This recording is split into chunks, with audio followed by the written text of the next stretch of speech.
ISKCON Sylhet বিভাগীয় কমিটির দুর্যোগ ব্যবস্থাপনা ও সমাজসেবা বিভাগের সম্পাদক বুদ্ধিগৌর দাস। এই সম্পত্তিটা হচ্ছে রাধামাধবের সম্পত্তি, যুগলটিলা রাধামাধবের সম্পত্তি। এই সম্পত্তিটা জবরদখল হয়েছিল দীর্ঘ প্রায় 40-42 বছর আগে। 40-42 বছর থেকে আমরা ধারাবাহিক মামলা করে একদম লোয়ার কোর্ট থেকে হায়ার কোর্ট পর্যন্ত আমরা মামলা পেয়েছি। আজকে এই সিলেট কোর্ট উচ্ছেদের জন্য এখানে তারা ম্যাজিস্ট্রেট নিয়োগ করেছে এবং প্রশাসনের যে আইন শৃঙ্খলা বাহিনী সহ নিয়োগ দেওয়া হয়েছে এটা উচ্ছেদের জন্য এবং আমাদেরকে দখল সমঝাইয়া দেওয়ার জন্য।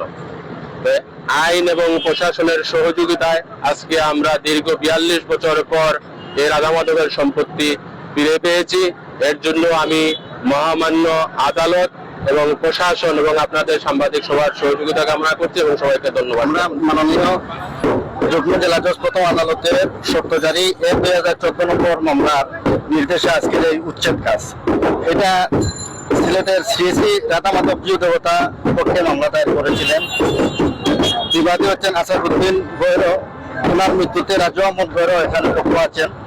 বর্তমানে মামলাটি হাইকোর্ট, অ্যাপিলেট কোর্ট সব শেষ করে মাননীয় যুগ্ম জেলা জজ প্রথম আদালতে জারি মামলা শেষে আমি আদালত আমাদেরকে আজকে উচ্ছেদ কাজ করার জন্য পুলিশ এবং ডিসি অফিস থেকে মাননীয় ম্যাজিস্ট্রেট মহোদয়ের সাহায্যে উচ্ছেদ কার্যক্রম আমাদের চলতেছে, কথা আছে।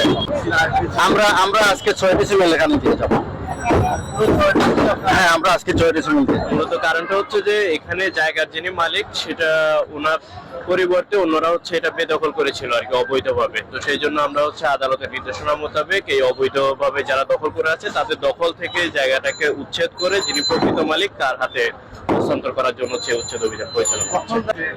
এখানে হচ্ছে আপনার 6% জায়গা, 6% জায়গা আমরা হচ্ছে উচ্ছেদ করছি আর কি।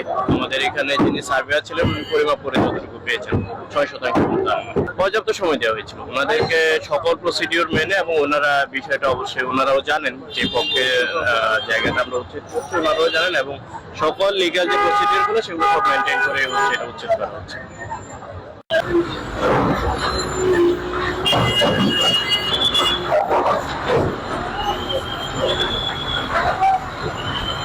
Hey!